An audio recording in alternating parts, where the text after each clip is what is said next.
Good morning, everybody, and welcome to your Rangers Review morning briefing. It is the morning after, the evening before what unfolded at Pittodrie, and we're going to discuss that match in great detail and what the future now holds for Rangers and Philip Clement in particular. I'm joined by a full squad. Joshua Barry joins me. How's it going, Joshua?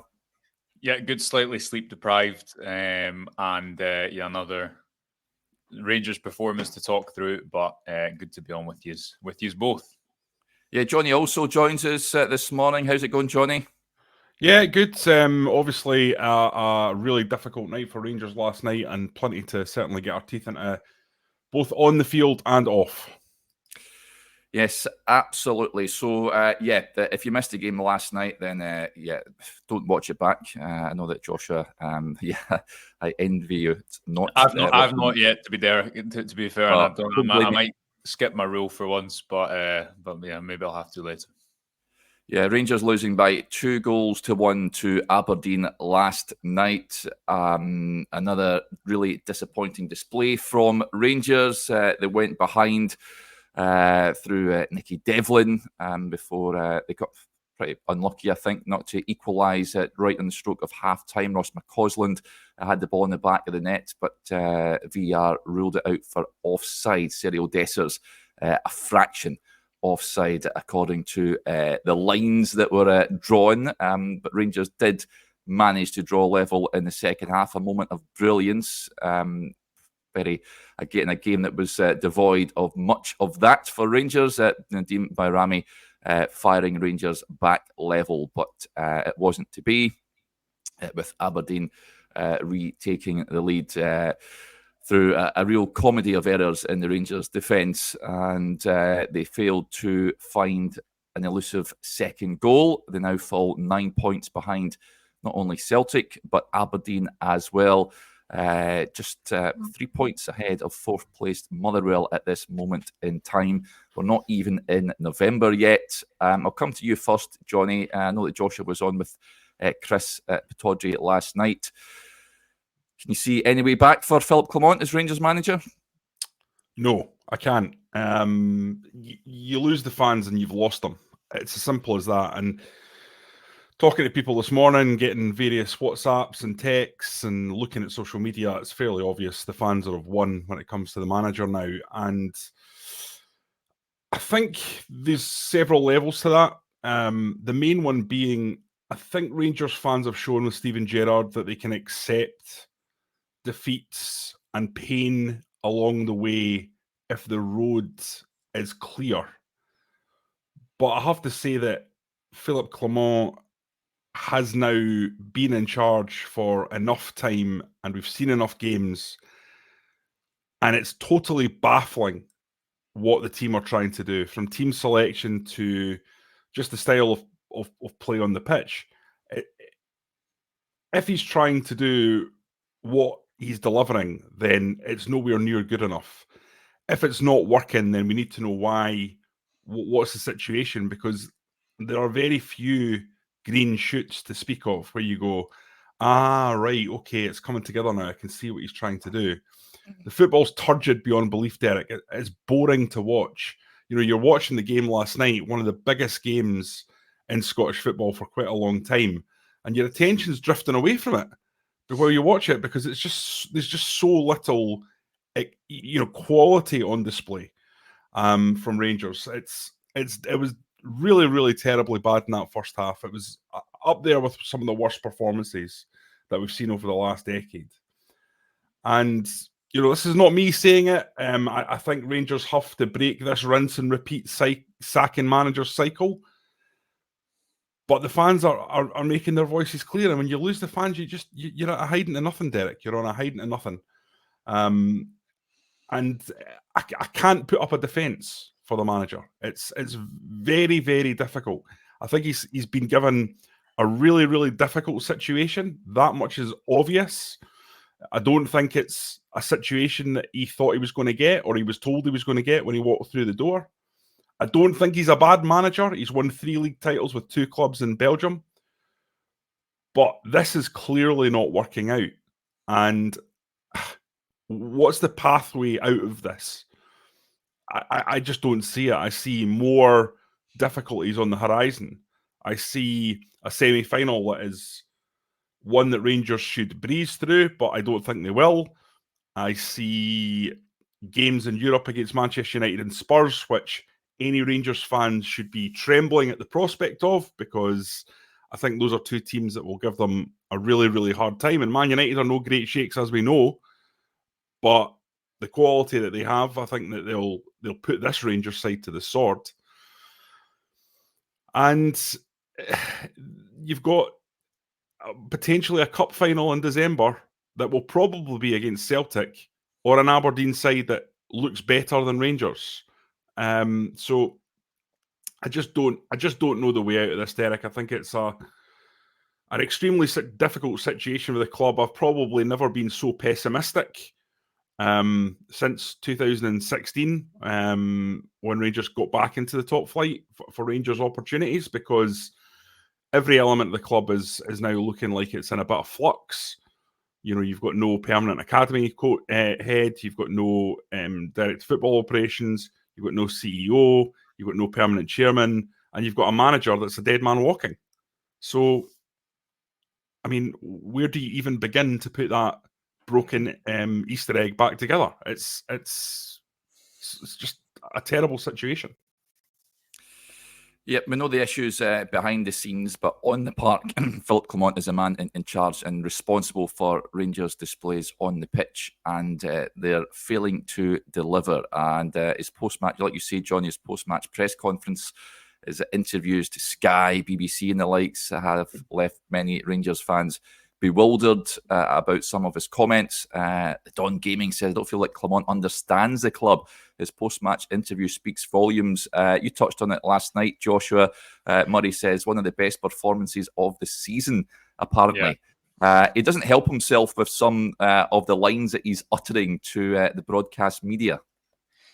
Yeah, I could think of more diplomatic ways to react if you're the Rangers manager when you've fallen 9 points behind Aberdeen. I agree with what Jonny is saying. The reality is, I tweeted out last night, Derek, that Rangers were closer to 6th than they were to 2nd. They're actually closer to 8th than they are to 2nd this morning, 10 games into the league season. A few numbers for you to just, cheer people up slightly further. Away from home, and we should get into the nature of the performance and what Clement is speaking about. Away from home, Motherwell have created a higher quality of chance than Rangers at the moment. 1.27 expected goals to Rangers 1.19. Rangers goal difference away from home is -4. The only team that scored fewer goals away from home than them is Ross County, who've scored 1 to Rangers 2. Celtic's expected goals difference, the chances they're creating and conceding is 10 goals higher already, 17.17 to 7.7. The Celtic comparison, Derek, I think people knew going into this season that Rangers, once they didn't win that league title last season, once they didn't get the money from the Champions League, it was always going to be really, really difficult to win the league this season. But you only get time at a club like Rangers when you're not winning if people can see how you're going to win long term. And that's the issue at the moment. You know, Clement spoke about perception before and after this game. The way that Aberdeen game is perceived rightly last night is that Rangers at the moment are the third best team in the country. And that's a difficulty because, yes, Clement is right to highlight that the club's in a difficult situation. And as Jonny said, the job may be slightly different to the one that he was promised. But all that can exist and explain why Rangers are second somewhat in the country to some degree, although people understandably will not accept that. And even in the short term, if there's that financial disparity to Celtic, if you look at what they've spent in the summer window and what they've brought in compared to Rangers, what people can't accept and what Clement definitely is in control of is that Aberdeen should not be 9 points ahead of his Rangers team, regardless of the player turnover, because of the money that either of those two teams have spent. That is a performance issue. That is down, I think, to the manager, to his selection, to how he gets the best out of certain individual players. So that's the big issue for me looking at that this morning. Rangers are closer to 8th than they are to 2nd. A project is all well and good, but a project only works if people can see that the short-term pain is worth it some long-term gain, for a belief that, as Jonny says, with Steven Gerrard, although there was ups and downs and a lot of bumps in the road, there was a belief generally that Rangers were heading in the right direction. It was a unique time in the club's history. There was big results along the way. You've not got any of that at the moment, and people aren't, even if Clement is seeing that, people are not seeing that on the outside. And when you don't have that long-term vision, when you're in the midst of a project, and when people don't think you're going to be able to win long-term, the short-term just feels like a pointless, painful exercise to go through, where Rangers aren't winning football games. And I think that is why you're seeing this level of outcry and reaction that you are at the moment, not least because this is the 4th November, we aren't even in November, but it's the 4th October, at least right off, or 3rd October, sorry, where the league's already gone. And you know, how can that be the case, and how can you expect fans to buy in and be optimistic if that is the case? Yep. This from Do you want to jump in there, Jonny? I just wanted to say one thing, Derek. I notice a lot of people in the comments saying Clement doesn't get Scottish football, or doesn't get the club, and I think he does get the club, but I don't think he gets Scottish football. And I know he would refute that, but I think he's overcomplicated Scottish football. You can do Scottish football in two ways for me. One, through physicality and power and pace, and then the quality being the cherry on top. That's what I would describe as the way Walter Smith approached it in his two spells. Or you can do the Ange Postecoglou, attack at all costs, relentless, non-stop, never letting teams breathe, and just basically suffocating them. And that's the 2024 model for me, for one of two ways. I don't think Philippe Clement has got the physical side of Scottish football, because he's not signed players for me that represent that physical side. He talked about Diomande having Premier League stats, or someone talked about, maybe it was actually Coppin, talked about him having Premier League stats. I look at Diomande, I'm just like, he just gets lost in the battle, doesn't he? Yeah. He's a player that's capable of so much. He's got quality, but is he going to be able to cut it in the thick of the battle? I'm not sure. And that's £4.5 million being spent. I just think there's a snobbery about Scottish football players that has been through this club for 5 or 6 years, and there's been so many good players that have been missed out on, Derek, that have gone on to bigger and better things, and that understand this league and could have been at the core of this team going forward. And not just in terms of on the pitch, but in the dressing room, understanding what Rangers mean to the fans, understanding what the club is about, understanding the way it operates, its traditions, and the psychological nature of being a Rangers player. You need Scottish players in that dressing room to help that. And to me, there's just this idea of like, yes, well, we'll maybe try and pick up 1 or 2 talents every year. No, you need a Scottish core. And that to me is absolutely fundamental to Rangers' future. And I look at this sort of like mid-block, tippy-tappy, continental style, and we've seen it works in the Europa League. That's why I say that Philippe Clement's not a bad manager. I mean, we see it works. But it's just not suited to Scottish football. And it's not going to be suited to Scottish football. Now, you look back and you think Gio should have been given an opportunity more than he was. You look back and you think maybe it was a little bit reactionary and Gio should have been given the opportunity to rebuild. But Philippe Clement's had the opportunity to begin the rebuild, and there is very, very little evidence in front of our eyes that rebuild is going somewhere. In fact, and I think Joshua or one of Joshua or Chris said it last night, there's actually been regression in Rangers. Rangers are not the side they were last season. And, you know, they were pretty good for a portion of last season under Philippe Clement. But there's no doubt that when Chris Boyd says last night that Rangers are worse in every position than they were, I find it hard to combat that argument. Yeah. I don't know about you, Josh.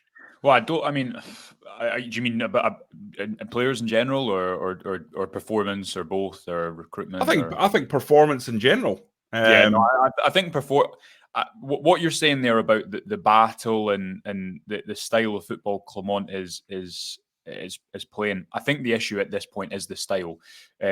You look at that game last night, and Clement in his post-match interviews, he spoke about the second half. He didn't speak about the first half, where Rangers should have been 2 goals down. And the only thing that actually punctured Aberdeen's momentum was a really poor penalty, because they've hit the post after going 1-0 up. Obviously, they have the penalty. If that game goes 2-0, there's no chance that Rangers come back and get into that game, right? What is the issue from there? The Rangers couldn't get up the pitch. They couldn't get up the pitch whatsoever. So I think it's a tactical issue, because Clement's football worked initially because it was direct. It turned defences. You weren't losing the ball in bad areas. There was an element of surprise because teams are still getting used to it. From March onwards, it falls off a cliff because you've got no wingers. You're playing square pegs and round holes. And again, last night is another example. I know Barami scores a fantastic individual goal, and he also creates the offside goal for McCausland, but often he's shunted out in the left wing where he's trapped by the touchline and he can't get around his man. You've not got a single real ball carrier or runner in that front four, and you're relying on, I think, the offside goal that Rangers scored, that direct ball over the top. You're relying on that space in behind for Clement's football to work. But when then Aberdeen sit back and they ask Rangers questions, there was nothing there, I thought, in the first half whatsoever. And there was actually even moments where Rangers did have space.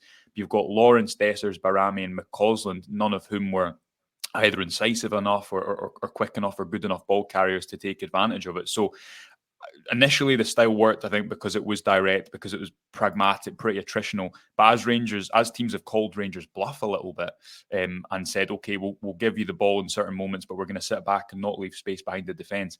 I don't think that Clement's football has shown enough tools or routes to break down teams. So I agree with you to a point, but I think the issue is that for the players that Clement has there, even if there is injuries, even if there is a lack of wide players, and we can talk about whether he should adapt or not, the product should be better, because Rangers have still spent well north of £10 million this summer. They even if they lost a lot of players from last season, I don't think there was many players you lost who you thought you wanted to keep at the football club. I just don't think there is enough on the ball, especially for the type of football that you need to play to break teams down domestically. You're still playing a system that relies on wingers when you've not really got them. These are the same conversations we've been having since March, in particular, when Rangers' season really fell off a cliff, and Clement's football never recovered since then domestically. Yeah, there was a point from Lolly saying how he went from such a strong start to Paul Le Guen. I don't see a way out of this. It's quite remarkable, Jonny, that the drop-off. We touched on it. That defeat at Ibrox against Motherwell, that the wheels just came off quite spectacularly after that. We all thought that Rangers got away with one that weekend when Celtic went to Tynecastle and lost themselves. But Rangers went up, of course, to Ross County.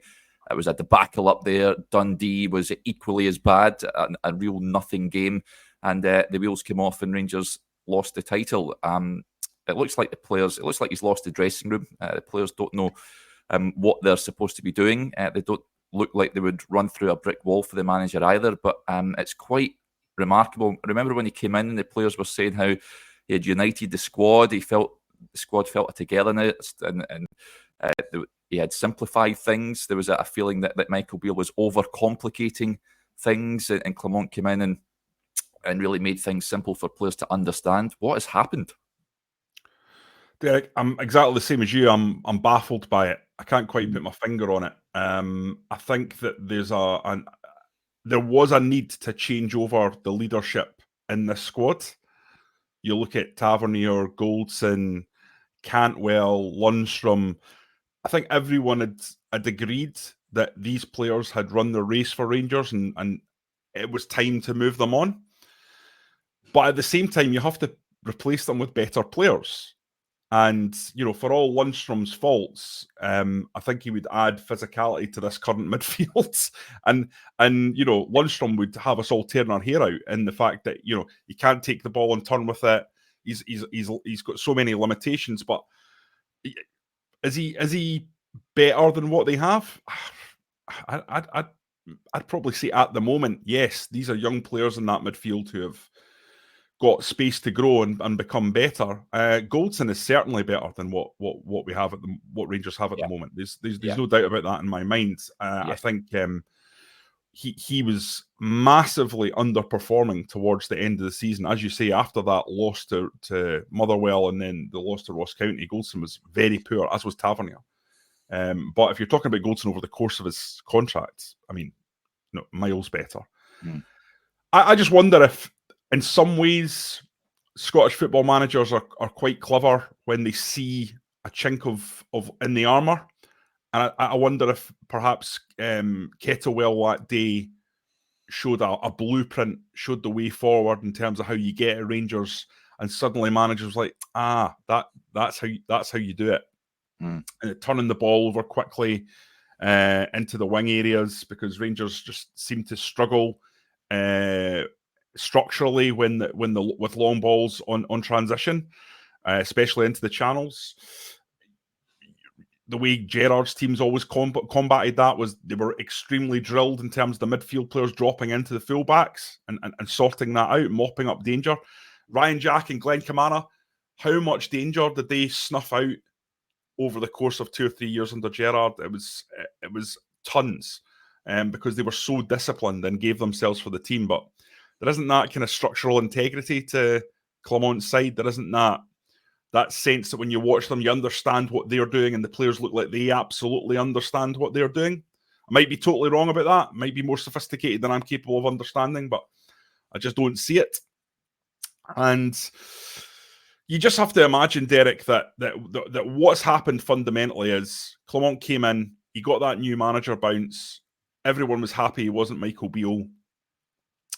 He came in and he's got an intensity about him, he's got a physicality about him, and he got everyone going in the right direction. That sort of old general kind of Dick Advocat sort of mould. That's what I thought that Rangers had.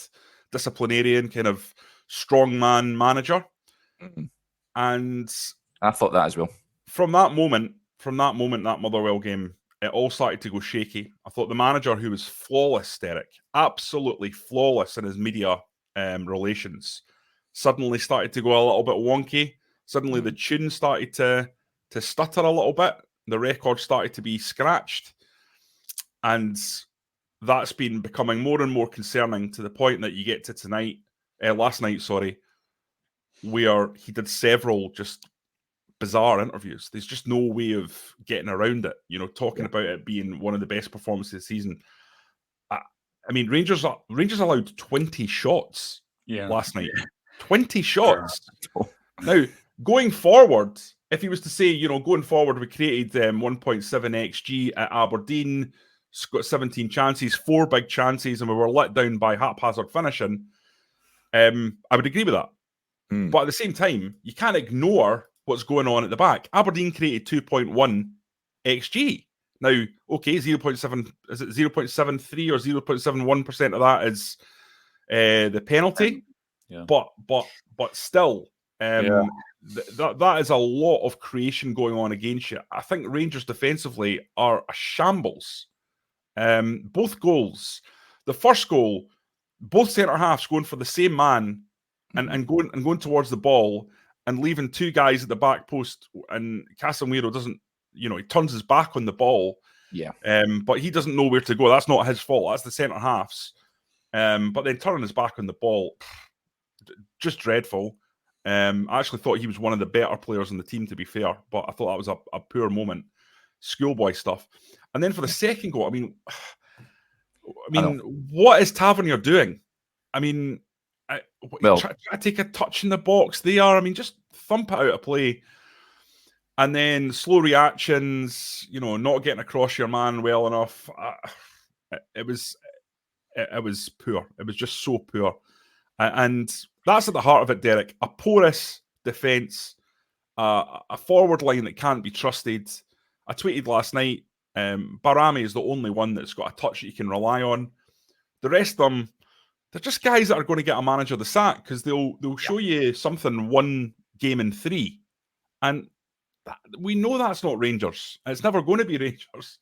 So I suspect that it's impossible for Clement to get himself out of this scenario. But as to who would make the decision, as to what happens next, I don't know how they do it. So I suspect that the manager will be in situ. But I mean, you look at the comments, the anger, the frustration, it's only going to get worse, I think. It's palpable. Rangers need to appoint a CEO, and they need to appoint a CEO fast. I hope very much, for the club's sake, that they've got that pretty much teed up to go, and it's someone who's very good, who can come in and begin the rebuilding process. And do you know what, Derek? What these fans need more than wins is hope, and the idea that something will happen in the future that will bring this club back to being at least capable of being a challenger to Celtic. That's the first step. The first step is becoming good enough to win domestic games. Forget about Europe. Winning domestic games. And this needs to be the core of whatever happens next. A philosophy that wins games domestically. Because Celtic have had that for so long, and that's why they've been so dominant. Well, winning the title for Rangers right now is a pipe dream. Like you say, Joshua. Well, Jonny, well to finish second, Derek. And listen, who would bet on Rangers finishing second? They're 9 points behind. Nah, and the way Aberdeen are going, no chance. Joshua, a lot of comments coming in as we touched on. Holtz with the point you touched on it with Chris last night. That team selection last night was a joke. Strange explanation why Jefty wasn't starting the game, saying that he needed rest. He's played a lot of games. Don't understand why he wasn't rested at the weekend as opposed to last night. But as Jonny touched on there, we said it when he was appointed, there were certain players in that Rangers team before Clement, and we said he'd have to make big decisions, drop certain players if he wants to survive, and he's continued with certain players. Jonny touched on Tavernier there. I was surprised to see him in the Rangers squad this season. I thought that the time was right for both he and Goldson to move on. He continues to play Cyril Dessers. For the life of me, I cannot believe how he stayed on the pitch until the 82nd minute last night. Remarkable, really. He doesn't help himself with this team selection. There's a comment came in saying that I don't even think Clement knows what his best team is. What do you make of it all? Yeah, I mean, the Jefty decision is strange because I'm not in favour of. I think he's been really good at left back, and Carson Weir's, I think, merited a start. And I'm not someone who's in favour of because Jefty is a good attacking left back moving forward. But it's a one-off in last night's game when you look at that front four, when you look at Tom Lawrence's performance, when you look at the lack of legs across that front four. Wood playing Chefty on the left. I remember Chefty's impact away at Dynamo Kyiv where, again, Rangers didn't have many balls. I think he replaced Scott Wright at halftime, but he was direct. He could get you up the pitch individually because, again, Chris and I said it before the game. You looked at that starting 11. How many players could go beyond the man 1v1? Barami did for the goal, but he was in a difficult situation, I thought, all game because Nicky Devlin knew he wasn't going to go beyond him on the touchline. He wasn't going to go round him on the left, on his left foot. So it was about trying to fashion a moment to come inside on his right foot. So I thought the Chefty decision was strange. And to Johnny's point about a CEO, I mean, he's right. This is not an issue exclusive to Clement, but it is, as I've just discussed previously, with the fact that Rangers aren't even second at the moment. That is a footballing issue that he has to take accountability for. The fact that he's calling it one of the best performances of the season when you concede so many opportunities. And yes, Rangers did dominate the second half more, but how much was that about Aberdeen sitting off and knowing they had a bit of pace, unlike Rangers, when they set off the game to go in behind it directly, which obviously helped them to win the game as well. Clement was a CEO appointment, and this is one of the issues that Rangers have had at an executive level, and I mean that in terms of the people that have fulfilled the roles, but I mean that in terms of the people who are also have appointed the executives, have decided the executive structure. This football board that we've discussed that is effectively at the moment non-existent. The issue that Rangers will continue to have until they have some form of, whether director of football, I think, or sporting director model, or some sort of footballing jurisdiction above the manager, is that they will continually give managers too much influence. That is the situation that led to the summer transfer window of 2023 that led to the situation with Michael Beale. And yet again, Rangers are in this situation where by one way or another, a manager has too much influence and control. And in this situation, it's because there's really no executive structure above him. You've only got Niels Koppen in there as head of football recruitment from the departmental roles previously, with obviously John Bennett gone, James Bisgrove gone, Craig Robertson going as well in the head of football operations role. If Rangers were to, when they were to appoint a new CEO, and that CEO leads let's say the CEO was to lead a new manager search, is he the right person to do that? Will Rangers not get into this situation down the line? Because it is this football and infrastructure that I think has continually let them down over the last few years. There's a reason that every single well-run club really in world football has a sporting director or a director of football. Not that it's a magic position that always works, but managers' lifespans are so short that the recruitment needs to be beyond managers, which I think, to be fair, it's not as if Clement is picking the players. That is the case. But again, you've got to look at the deep-rooted issue. What is the problem? How have Rangers got here? It is by giving managers too much influence. I don't think that appointing a new CEO to lead the appointment of a new manager necessarily fixes that whatsoever. I think Rangers need to again change their executive structure away from this football board or again getting that football and oversight over the manager. That is, I think, absolutely imperative. Yeah, I think on that, Josh, Rangers were just too influenced at a board level by the animosity towards Ross Wilson, and that was based around the fact that Ross Wilson had run his race in terms of being a sporting director, been there for 4 years, and ultimately, when there's been a series of poor signings, recruitment is not good enough, the light is then cast on the sporting director, right? And I think Rangers were right to highlight that as a problem, because the sporting director, that's not all he does. There's so much more to his role. He's got the women's team. He's got the running of the Auchenhowie complex. He's got sports science to look after. He's got all these other departments that are involved, and recruitment is one of them. Well, I think Rangers should have gone to a model where there was a director of football that wasn't in charge of recruitment, but recruitment was that recruitment had a sort of fronted up recruitment director, so a publicly facing recruitment director, the way Koppen has recently been. And I think that would be the way to deal with it, to take the recruitment sting less out of the sporting director and put it more on the recruitment director.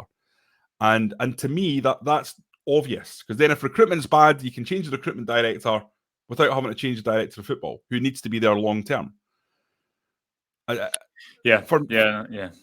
mean, what they've tried to do is set up a broader football board, haven't they? Where each individual is very clearly delineated what they're responsible for. Yeah. So when recruitment goes wrong, they can say, right, Niels Koppen, thanks very much for all you've done, but we're moving on to something else. Whereas with Ross Wilson, all the criticism was kind of swirling into a much larger whirlpool. You know, there was too many things that were going on. It was very, very difficult to criticize him, because he had so much responsibility, so much power, so many areas. You can't really pin him down on recruitment when it's maybe only 10% of his job. Yeah, his recruitment, he can still be criticised on his recruitment, Ross Wilson. Oh yeah, no, absolutely, Derek. And I'm not saying he can't be. What I'm saying is, it's not the way that structure was with the director of football. Josh is talking about clubs having the director of football, but you know, at this level, especially at Rangers, where you don't have the level of cash that you would have at a Premier League club, you don't have guaranteed signings. Almost every signing is a project signing. Cyril Desser's £5 million. Danilo's £6 million. I mean, Premier League clubs at that level, that's not guaranteed. Rangers fans expect that to be guaranteed quality. Yeah. So I think you have to look at it. That director football model that they had, I think, was fine. They just needed to make the recruitment director more powerful and more prominent and more accountable within that, because the sporting director shouldn't change for years and years. You know, that's the whole way you get continuity across different managers that Josh is talking about. And that there's too many managers that have been and had too much power. And listen, again, a new manager might well come in here, Josh, be it at some point in the next few weeks or not. And they might well look at this squad and go, do you know what? I'm going to go 3-5-2. And then what? You've got Cortez coming in the summer for £4.3 million. Yeah, I know. And that's a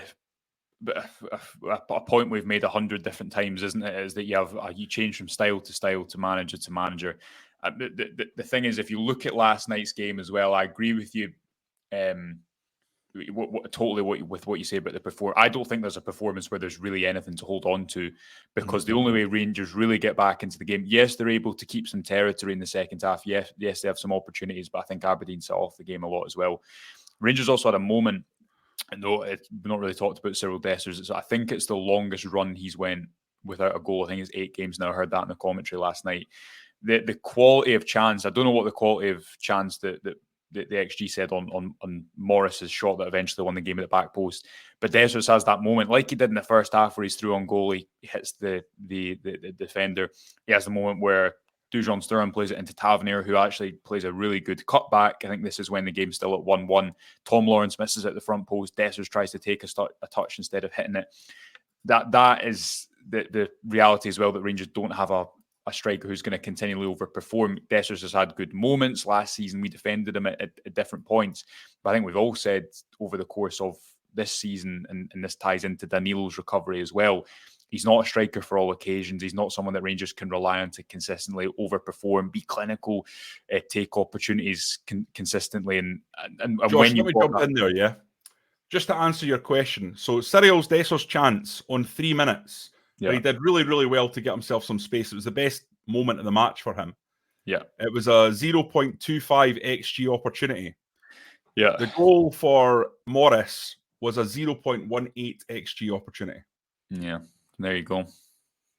Yeah. So that's the That's the difference. Listen, we've talked about Dessers until we're blue in the face. Yeah, but the manager, one of us it's not the manager. We all know his limitations, so I don't necessarily blame Cyril Dessers. It's the manager that continues to pick him. Well, the most galling thing about Dessers is that there was enough evidence from last season to know exactly what you were going to get with Cyril Dessers.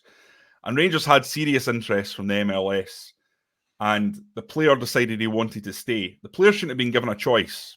He should have been told, if you stay, you're not playing. Because of his age and because of what he delivers for the team, it was just an absolute no-brainer to get Dessers out. And we're seeing that writ large now. I think he's a lovely guy. I don't think he's a terrible player or anything like that. I think he's got qualities, but ultimately he's so inconsistent. He's so mercurial that he can give you a 2 out of 10 one week, or an 8 out of 10 the next week, or a 3 out of 10 the week after that, and then a 7, and then a 9, and then a 6, and then a 3, and then a 2. You just never know which guy is going to turn up on what day. And that is just not ever going to work at this club. It's just not. I mean, Cyril Dessers might go to Motherwell and bang in 20 goals a season for them, and people will be saying, this is a guy you should be looking at. But you can get away with it at other clubs. You don't get away with that with a level of scrutiny at Rangers. Yeah. It should have been the old famous video of Harry Redknapp. Was it Benjani when he was someone that Man City had bid for, and he was at Portsmouth? Says, "I don't want to leave, boss." He says, "No, you have to go," and he had to sort of push him onto the plane and get rid of him because we got 9 million quid for him. So that should have happened with Cyril Dessers in the summer. Incidentally, folks, just a reminder. I know that there's so many thousands of you tuning in this morning. A reminder: if you haven't subscribed to the channel, then please do so.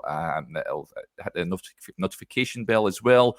You'll never miss a video when we go live. It's not just the morning briefings we have on the channel. We have so much more as well. So hit that subscribe button. It's free. Free, yeah, absolutely free. Yeah, we do have a member section as well, the Rangers Review Extra channel.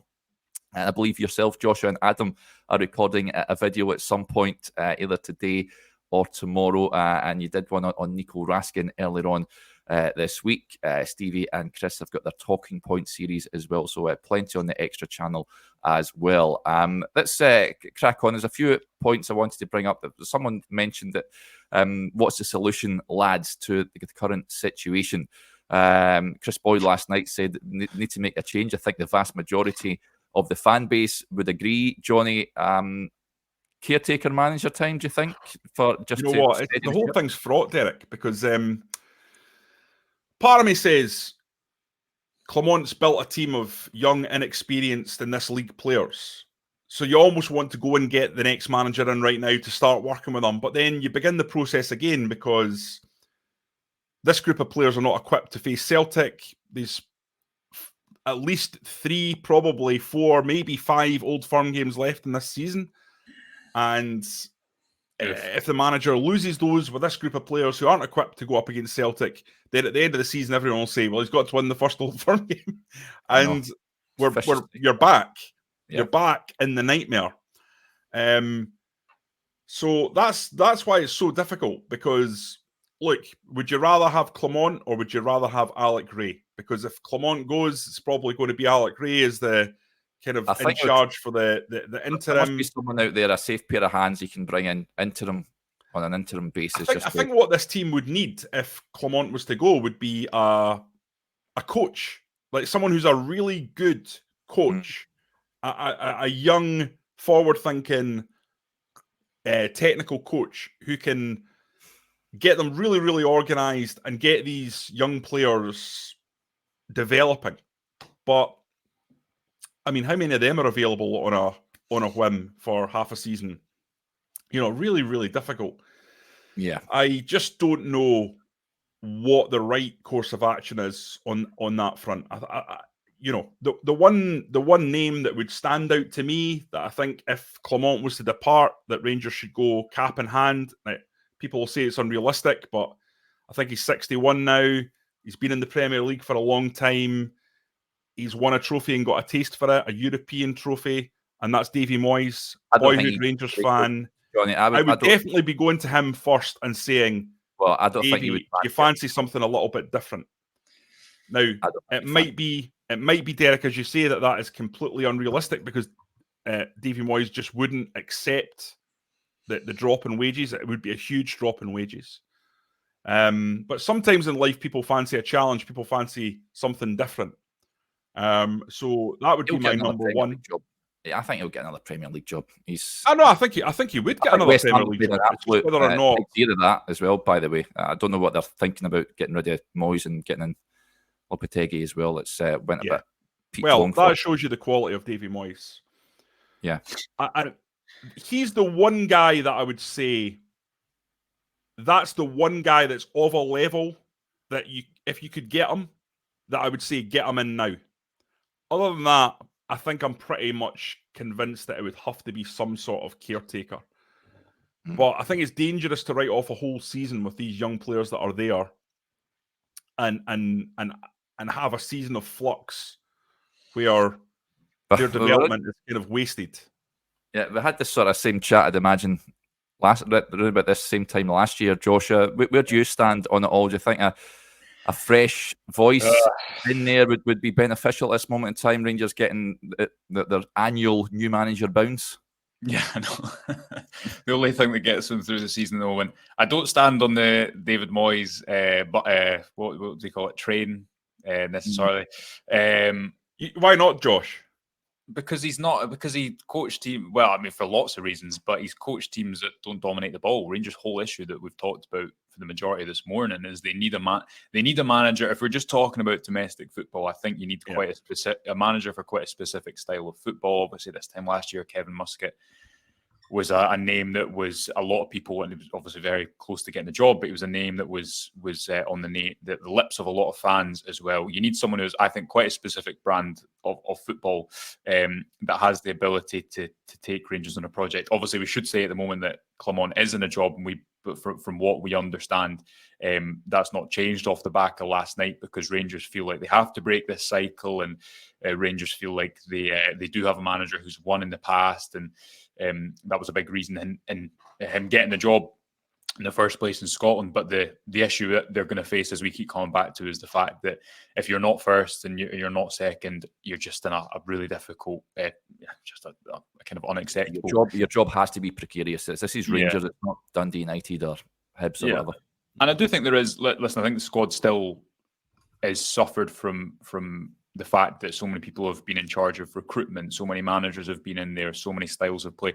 That squad is, although 60, I think it was 15 players left, it still, I think, carries an imbalance in some areas.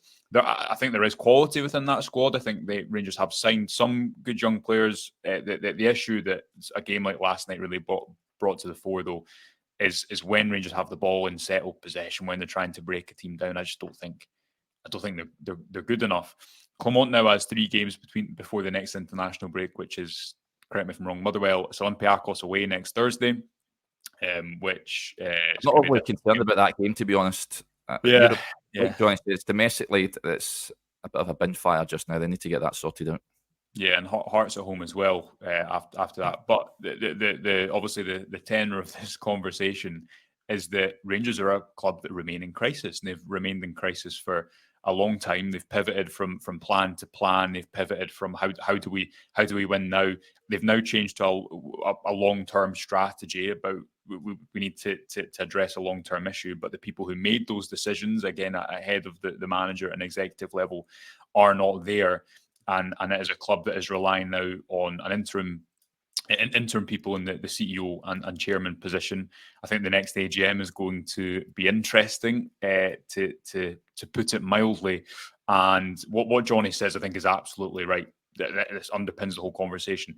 People need the hope of how is it going to get better? What is going to get Rangers out of this? What's the style of play or the players, the manager, that long term this pain will be worth it? And at the moment, because that's not visible, and as Jonny says, because Clement last night is calling it one of the best performances of the season, when you have conceded such a high number of shots and a real high quality of chances, that's when the disconnect just becomes so frayed. And the reality is the apathy at the moment is regardless of who you speak to, is really, really strong. Josh, just on Davy Moyes, right? He's obviously working at a level that's so much higher than Rangers, or he has been for the last few years, working at the Premier League level. Do you think that Rangers could never appoint someone that's been a pragmatic manager? Because, he's not been in charge of teams, with the exception of a very short spell in terms of in charge of Manchester United, when he took over at a time when I think most people would agree it was an impossible job and he wasn't given any time. He's not been at teams that have been kind of ball-dominant teams who are going to overpower. I mean, it's quite specific, but would you just rule out people that don't have experience of that, or even if they've worked at a much, much higher level? Do you know what I'm getting at? I mean, it's like, what? Yeah, probably. Well, there has to be an element of understanding that someone of that level of quality, someone who's won a European trophy, someone who's had a top 4 finish in the Premier League, someone who's got West Ham into the top 6. Or I think maybe they were 7th, actually, now that I come to think of it. That there's enough there that they could adapt to Scottish football. I mean, the one thing I keep saying on these videos when I come on is, I think we've got a succession of managers that have overcomplicated Scottish football, and I think you are in danger of doing that a little bit. Like what we've seen when Walter Smith came back in the second time, and I know football's changed since 2008, but it's not changed that much. That the key tenets of how you work in Scottish football, how you win in Scottish football, aren't similar. I remember when in the early 2000s, when Martin O'Neill came in and wrested the power balance away from Dick Advocaat, he did it with power and pace. And I look at that Celtic team and I think that's how you get on top of that Celtic team, with power and pace. But I think Rangers Moyes understands that. That's a principle he understands. So, listen, I know we're talking about something that, number one, Philip Clement hasn't been sacked. Number two, Davy Moyes might not want it. But I just thought I wanted to make that point, because I know exactly what you're saying, and to an extent, I do agree with it. But I think sometimes you've got to look at people who are maybe performed at such a high level that you have to expect that they have the ability to change and flex for the different scenarios that are put in front of them. Yeah, but I think Rangers' whole issue, why they're here, is they've not, in the last couple of years, acted like a modern football club, and through a variety of different. What I mean by that is whether it be from up until this summer, from I don't know, after the summer of 2023 recruitment point of view. Look at how clubs are recruiting managers now. Look at how Manchester United are recruiting their manager, or Brighton, or less and less and less because of how much football has changed. Clubs are not going to someone like Moyes, who might have won a European trophy. They're going to a 32-year-old German manager who's not managing the top flight, or they're going to Manchester United. When Manchester United 10 years ago, would they have gone to a coach who'd only managed in the Portuguese league, who wasn't 40 yet? And yes, he's won the title with Sporting Lisbon, but he hadn't won anything significant in the top 5 leagues. No, they wouldn't have. Would Brighton, a team who'd finished, I don't know where they finished last season, but they've, a team in and around Premier European football in the best league in the world, would they have gone to a manager who'd got promoted from the second division in Germany? No, they wouldn't. More and more, you're seeing clubs are profiling the manager based on the type of football that they can play and coach. And people might say, oh, every manager should be able to coach different styles of play. Well, if it was that easy, every single manager would do it. Now, is there exceptions about Scottish football? Does sometimes it just need to be pragmatic? Yes. But I don't look at a game last night. I think Clement is a bit pragmatic. I think his style of play is too direct. I look at a game last night, and I think that rather than the issue being Rangers aren't pragmatic enough, I agree with you that in the front four, they simply don't have the pace, the power of the legs, the athleticism to play how they want to. But I look at that last night, and I think Rangers don't look like a team who play better football than Aberdeen or create higher quality chances than Aberdeen. And I think that's the issue, because as we've discussed already, yes, you can maybe understand that they're behind Celtic in terms of the football that they play, the chances they create because of the relative money at the moment. They shouldn't be behind Aberdeen in that regard over the course of the season. And when you watch that game last night, that's what I think the issue is. So you're right. We're speaking in hypotheticals because as the Rangers manager at the moment, it's important to obviously suggest that. And Rangers have at the moment, 3 games coming up before the end of the next international break. But where I think that the tone of this conversation is right, and with what you're saying is right, Jonny, is that how do you win people back from this vantage point? How do Rangers get the fans on side? And they absolutely, you see in the accounts just how important the fans are financially to the running of this of the football club. Yes, it's a bigger issue than just Clement. Yes, he is struggling with decisions that have been made prior to his tenure. All those things can be true while you still criticise the football and say it is not good enough and it is not where it should be at this point in the season, based on the money that Rangers have spent relative to the rest of the league, excluding Celtic. Some caretaker comments coming in about potential caretaker options. Stuart says Gattuso. James Cameron says get Big Sam in till the end of the season. Derek, are these fake accounts that you're just typing in while we're talking, sending in? Wait till you hear I'm waiting for the inevitable one. Well, RFC 72 says Neil Warnock. What's there we go. We got the Warnock bingo that they mentioned in there. So lots of comments and suggestions for potential caretaker managers. James Skeen says Neil McCann or Billy Dodds are available short term. And this I noticed this morning, Jonny, someone that's been at Rangers before. There's noises coming out from Saudi Arabia that his job might be on the line. The sniper says Gerrard. Apparently his Al Ettifaq team struggling for form, not playing some good stuff at this point in time. I think they're on a 5-match winless run, is it, at this time? Would you take Steven Gerrard back? Me? I think that Steven Gerrard's big strength was as the leader at the head of a very, very talented and well put together team, and it covered a lot of bases. You had McAllister was there as a conduit with the players. I think he was very good at that. Michael Beale brought the tactics and the coaching, and Gerrard was the leader.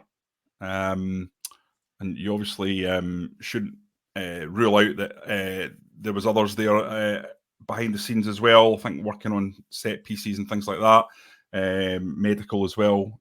Tom Colshaw obviously, I think, did a really good job with the set pieces. But for me, Gerrard without Beale, without McAllister. Maybe McAllister would come back as part of a Gerrard management team. I don't know. I'm not sure, Derek. I'm not sure. I think you would need to look at the big picture of his management team. He was really, really clever when he came into Rangers. He wanted to address his own weaknesses. He was cognizant of that, and that was something he talked about all the time, and it was clear he did that.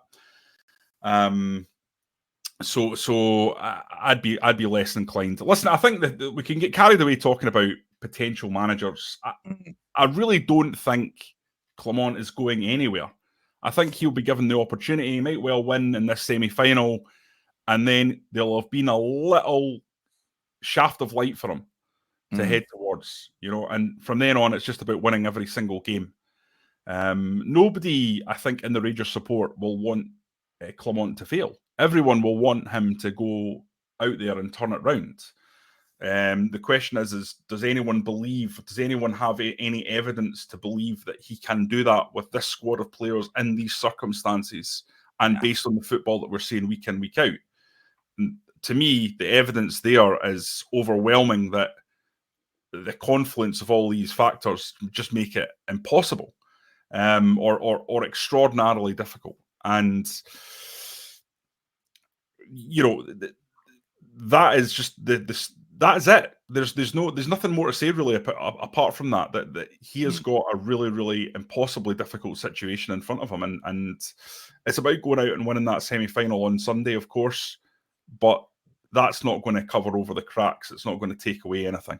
And ultimately, all this will still be going on. All this ferment even, will be there, and it's how Rangers react to it. Yeah. Right. We'll wrap up there, folks. A bumper show today. Big thank you to Joshua and to Jonny and each and every one of you for tuning in and for interacting as well. Just a reminder before we go, just hit that subscribe button if you haven't subscribed to the channel before. As we touched on, Rangers Review Extra members, there is some more videos to come this week. It will be press conference day. Will be tomorrow, I'd imagine, gents. Game's on Sunday. Yep. So that will be interesting. Is it Friday tomorrow? Yes. It's Friday tomorrow. Yeah. It's easy to lose track of days, but press conference day tomorrow. Yeah. Okie dokie. Right. That'll do us there. Big thank you to you all, and we'll speak to you a little later on. Bye for now.